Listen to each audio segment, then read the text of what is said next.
Hi, I'm Rachel Blatt, and welcome to Car Biz Leaders Live. I'm so excited today. We have a great guest, Chris Martinez. He is like the sales guru of Jackie Cooper Imports and has really taken off. He's a best-selling author, and I can't wait to introduce you to him, and we can learn all about his success and how he got there. And so let me introduce you to Chris Martinez. Thank you so much. Hi, Chris. How are you? Good. How you doing? I'm doing so great. Thank you so much again for being on our show. I'm glad you had me on. It's awesome. Yeah. So I'm here freezing in Michigan. I don't know if you guys are. We're in Tulsa, and it's about 39 degrees. So it's not freezing, but it's still pretty cold. Awesome. Well, listen, if you wouldn't mind just giving our audience a little bit of introduction about, what you do and give us a little pitch, and we'll rock and roll from there. I sell cars for a living. That's what I do for a living. I sell cars. To say it, I'm not like the hype man. I'm not the type of person that likes to, say the things that what I've done, but I'm currently, I help run an auto group here in Tulsa, Oklahoma. We have Mercedes-Benz, Porsche, we have Infiniti, and we have Nissan, and we have those 4 franchises. And I've been here now 7 months, and in the last 7 months, we've seen tremendous growth. Last month, we had a 45% increase in sales alone. And then with sales, net profit, service, everything else is just going up, which is great. And I've written 3 books. I've done my previous background, how I started writing those books. I actually helped take a dealership from 150 cars a month to over 1,000 cars a month. Yeah. And that's how this group actually heard of me. And they reached out to me, made me a good offer, and I decided to move my family to Tulsa. So it's been good so far. I love that. And first of all, I was looking at your books, and and that's one of the questions I wanted to ask you is like, what did it take to kind of put that together? What kind of, inspired you to do that? And what was the work that put into it to make that happen and be successful? Because it's best selling, right? Yes. So it's a lot of work. I always wanted to have, since when I was selling cars at the Toyota store, I wish I had like a roadmap or something to kind of guide me, like, hey, this is what you got to do. But a lot of trial and error resulted in what we did. So I decided to write down a plan to say, well, let me see how I can actually give some of what I learned to other people, and hopefully they can take some shortcuts into what took me, 4 years to sell those 1,000 cars. So within 4 years, we ended up taking it to 1,000 cars, which was tremendous growth. I mean, it really is, and it takes a team effort. It takes getting people on board. It takes people buying into that. What do you say are some of like the takeaways or some of the lessons you've learned along the way? Well, just knowing that, when you're building a team, what types of things you got to look out for, and primarily when you're looking to grow your team, what type of stages there are when growing. You're going to have like a forming stage. I talk about the storming stage and what to look out for, and know that, hey, you're going to have those stormy periods, but once you get outside of that, that's when you start, getting to the normalizing and then performing. And then that's where you want to get your team to start performing. Yeah. And I think as, because I'm over here and I'm growing a company and I'm very interested in that. And I think building the team and getting everybody cohesive, and then also busting the negativity around, different personalities. How do you overcome some of that? Well, a lot of it is just identifying it too. You got to have a good sense of awareness when you're in it, and then and knowing what stage you're in, you can act better on it. You know exactly what's happening, and you can pull the team together and say, hey, this is where we're at. We knew this was going to happen. Right. Now let's walk through it. Let's talk about it. Communication, over communicate, and you'll pull yourselves out of it. I really like that. And I think over communication is one of those, things that our teams are constantly getting better at too. I always like, just because I said something doesn't mean that you actually heard it or that you understood it too. And so I think when you go back and forth and say, okay, did you understand what I'm saying? Or let me just repeat it back to you. I mean, listening, I think, is a very important skill to have too. Oh, absolutely. Yeah, no, it's the awareness thing is huge. I don't know that, just that portion of it, surprised. We had a leadership program for our group the other day. And one of the trainers that we brought in, Kelly Riggs, great guy, definitely recommend looking him up. He said, you know what, you guys should, as a team, get that Awareness 2.0, this our emotional intelligence book. So this book right here. So we read it, and then you take a test to see what your emotional IQ is.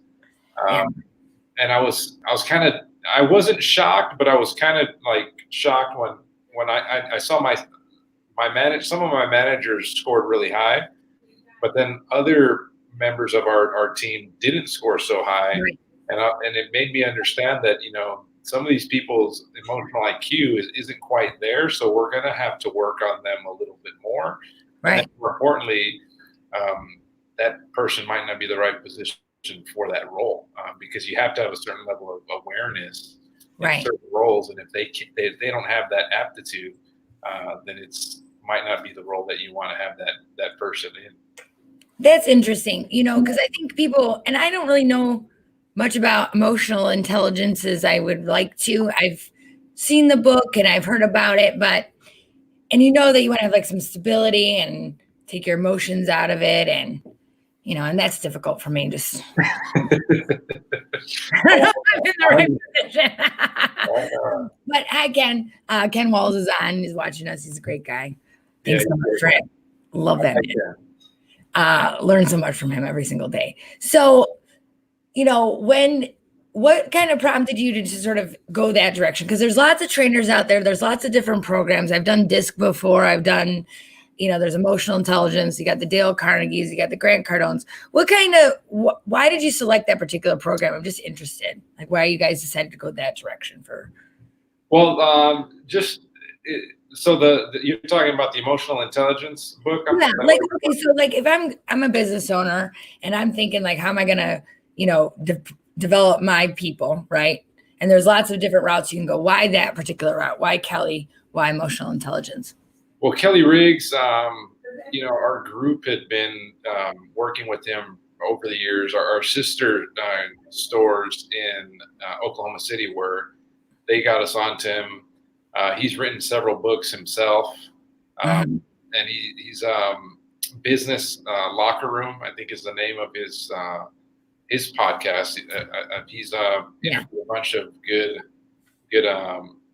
professionals out there, and just listening to what he talks about on leadership, it was good. It's his niche that he focuses on, his leadership. One thing I like about the group that I'm with, they're always trying to train it. They constantly trying to get better in any position that we're in. Yeah. And we brought them in to maybe give some of that leadership skill set to all of our general managers, our sales managers, finance managers, all of them, so that they can be better leaders than what we feel that we should be in this industry. I think that's so important. I think there's a difference between like a boss and a leader, you know what I mean? And at the end of the day, I remember when I first became a boss, not a leader, a boss. And you kind of get in this like, okay, I'm in this role and I want to be the boss that, I don't want to be that boss, the boss that I just had, or I want to be that boss. And I think people have a hard time kind of grasping what the difference is and how to kind of get people to kind of go along with the flow. I mean, what's your secret? I mean, well, there's a balance there, right? So when I look at what people portray as the boss, the dictatorship, and then there's the Right. leader. They got to, get right in front of the charge and getting them to the finish line. Well, I think you have to have one. You've got to have accountability, and one, I don't yell at anybody. I feel like that's not a real way to lead your people, but I Right. do hold them accountable. And a lot of times when you hold people accountable, employees mistake that as you being a boss. Yeah.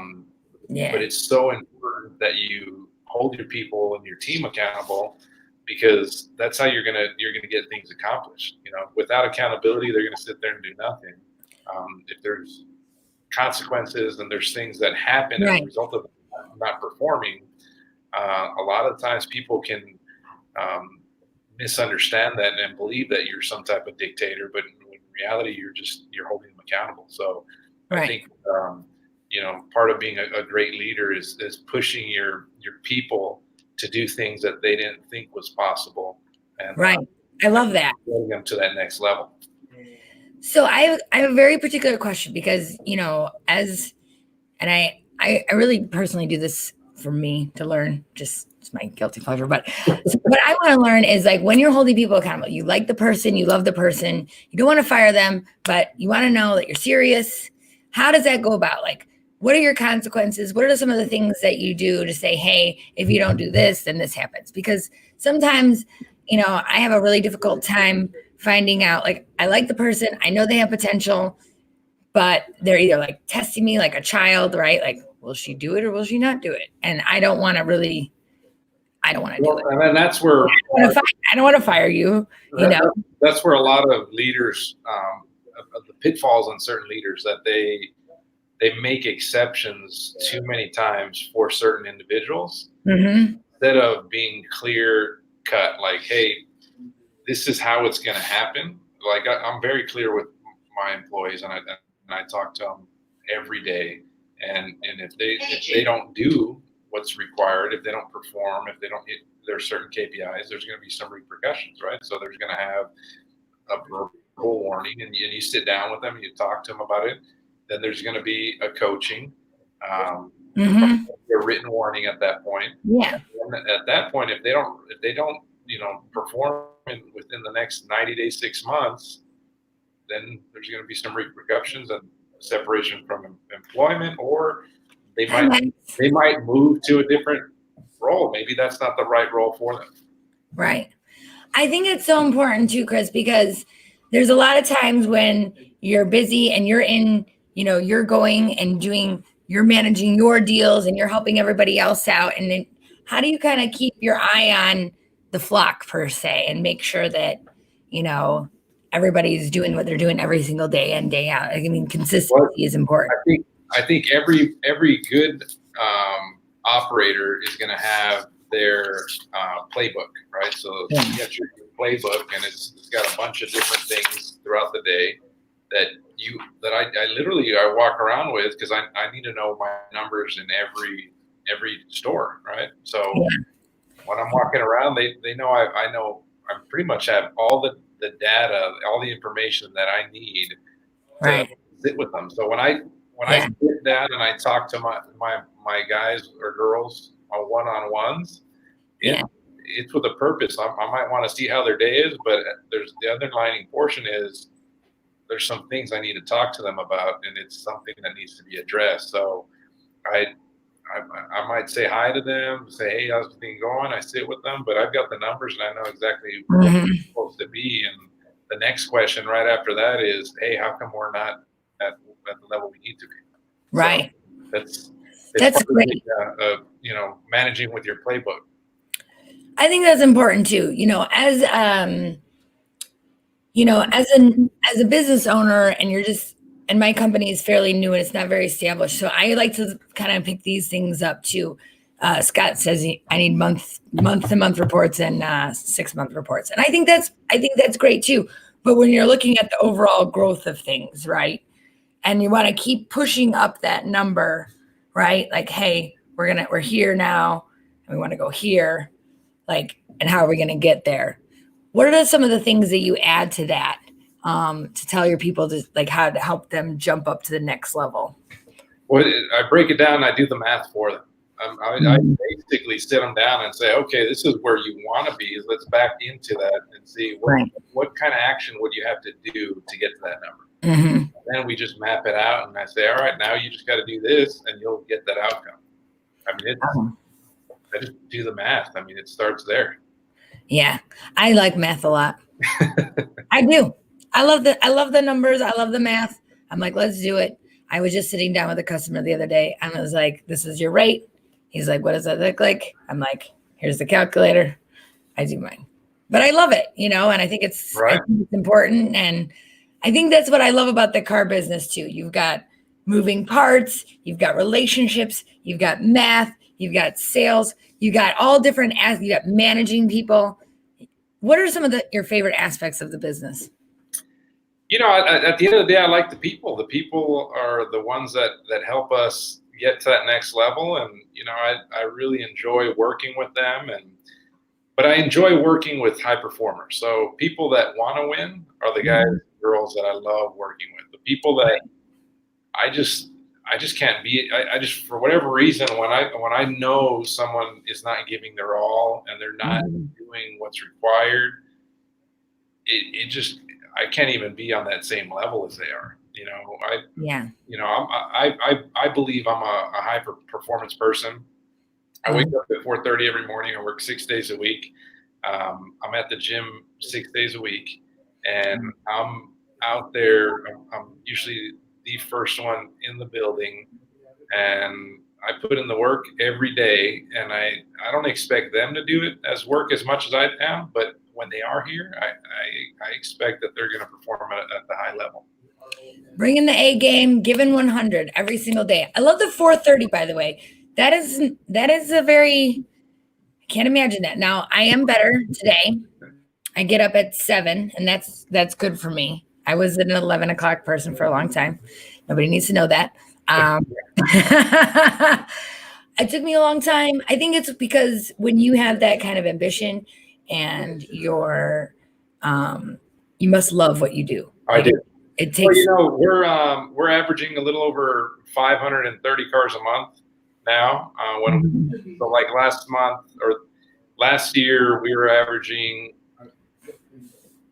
between 320 to 400, I believe, as a group. And now we almost hit 600 cars in December. Yeah, and you got luxury brands here. This is not like small dollar bills right here. You're playing with big money, so that's awesome.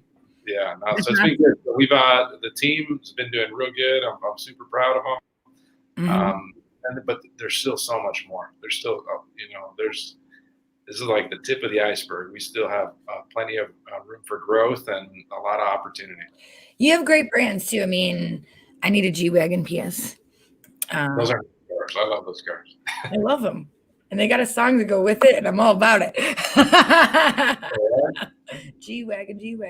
No, I think that's tremendous growth, and especially in your area too, like Tulsa, Oklahoma. Like you got luxury brand, and not necessarily a very, in my mind, it's not Los Angeles or Miami or. That's a tough market to sell all those cars. So that's impressive, honestly. So it's been a lot of fun. We've got great ownership, got a great leadership team. It's been really good. What would you say? Did they make any? Now, I don't think I should answer that question. Because I was like, did they make any changes to like the comps or anything like that to just kind of push people over the edge? Or do you think it's money that sometimes it is? Or what do you think it was that sort of, besides your awesomeness, what do you think it was that like got these people kind of more motivated? I mean, 7 months is quick to make that.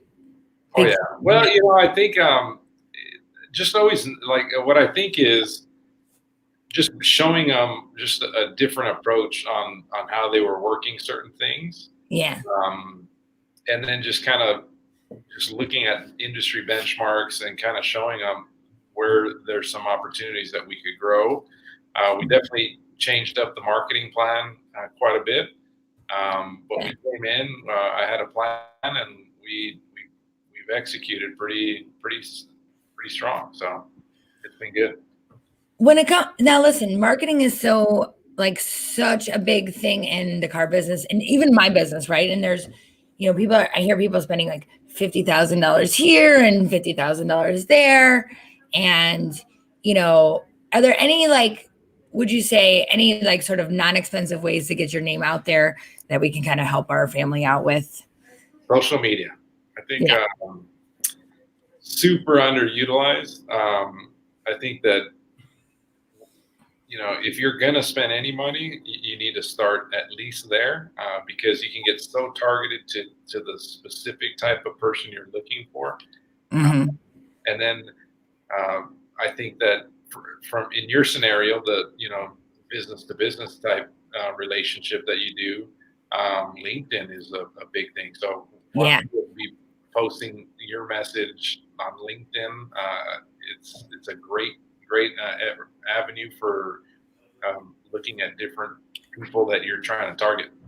yeah, and that's so important too because I am in the business to business, and that's kind of why now I listen. All my friends are people in the car business. I'm one of those people who's like, I don't have time for regular friends. You're my family.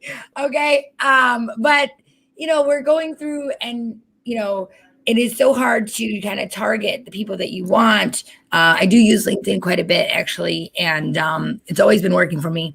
Another thing that I really enjoy too is conferences. I love going to conferences. Love the conferences. I'm going to Rockstar. I don't know where you're going these days. I'm going to Rockstar. I'm going to IARA Cars.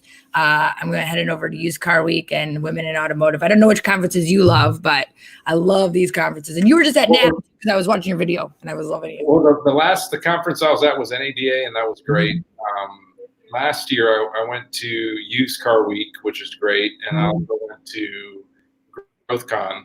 I've been to GrowthCon a couple times now, and it's great. I wish I would have had an opportunity to go this last go around, but it was so close to NADA that I know. Get out there. I went to GrowthCon the very first year. I did too. It was great. And did you go on the yacht? I went on the yacht. I went on the yacht too. I love the yacht. It was great. I was wearing the green dress, if you remember me, but and I think in all honesty, and I went to the one in Miami, not this last year, but the year before. The year before. The second one. You went to the second one. I went to the first and I think the third. Okay, so I went to the first and the third. Okay. Yeah. So the one in the stadium, I was like mad because it wasn't the first one. The first one was so great. It was so intimate. You really got to meet like great people. I agree. I liked the third one, but because the first one, I mean, I felt like I took away a lot more value there. Even though there was some really good stuff. John C. Maxwell spoke, but it was you couldn't hear a little bit in certain areas.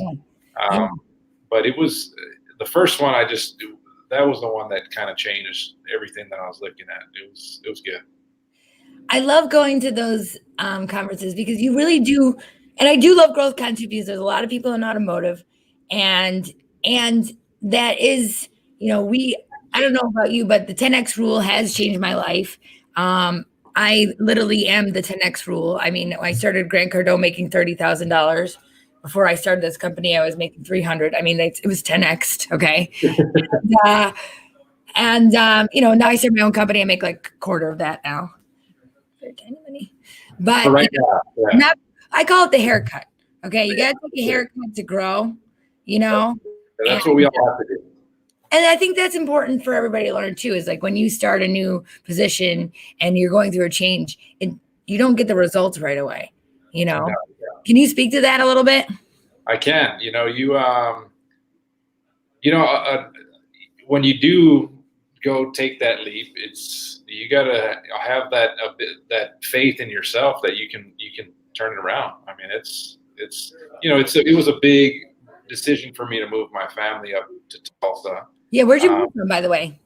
Austin, Texas. Oh yeah. So to go from there to here, it was a little different, smaller. It's about half the size as Austin. Yeah. but I was confident in my abilities that I knew we could turn things around. And Yeah. I truly believe that just because the car business, I'm a student of the game. Yeah. I'm not going to say that I've arrived in no way, but because I'm a student of the game, and my proven track record, not just with Toyota, but when I was at a previous Toyota store, we sold our cars, and then when I was at CarMax, we sold 700 plus cars a month in the store I was at. But I just, my confidence in this business, I feel like you can drop me in any city, anywhere in the United States, and I can turn that store around, no matter how big it is. Yeah. And I think that's important too, because, there's so many people out there that are, it's business, right? And they say, so many businesses fail after this and this and that. And, people do get into a bind, and sometimes it's modernizing. Sometimes it's, not changing with the times. And sometimes you just need like a fresh perspective. And I think when you come in like that and you have the ability to say, hey, I'm going to, help you out of this sort of rut that you're in. And people get in these ruts all the time. I think that's amazing.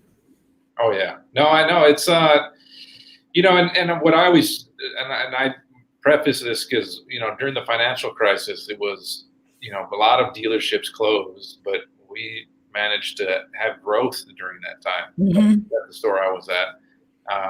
And when I look at, what a potential another recession this year, next year could happen, be prepared, because, everyone it's all fun and games until you get punched in the mouth. Right. Mike Tyson said that one. And like that. And here, look at what's going on in China right now. The car business, it's down 92%. And I promise you, there's not a lot of dealers if we drop 92% in sales in 1 month, that would be catastrophic for the whole country, Yeah. And it's just something that everyone's got to be, be aware that there's things like that going on. And what are you doing to shore up your areas?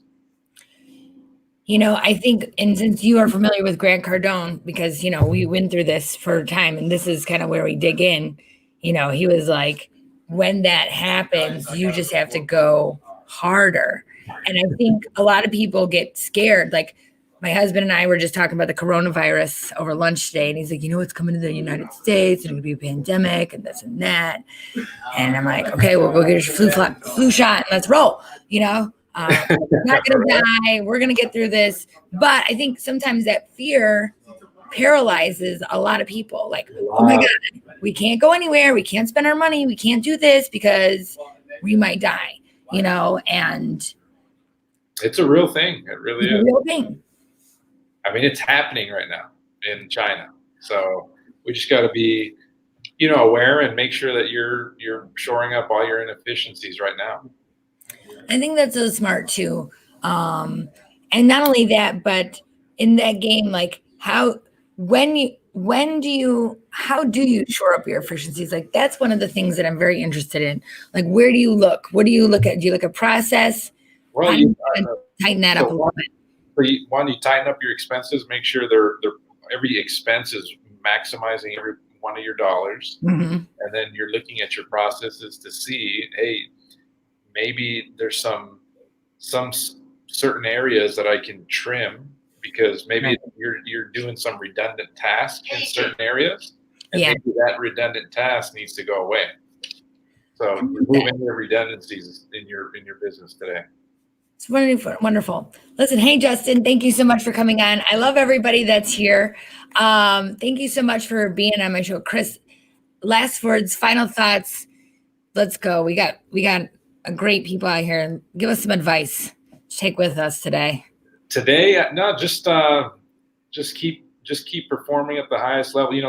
I'll tell you what Grant says. Grant says treat people with respect and perform at the highest level until the world can't deny you. And if you do that, good things will come. I am honored to call you my friend and a guest on my show. Thank you so much for your time today. You're amazing, and I hope everybody enjoyed it. And thanks so much for your insight. It was really wonderful. So I'm glad you had me on. Thank you so much. thank you so much. Thank you. You have a good one. You too. All righty. And we're going to end it.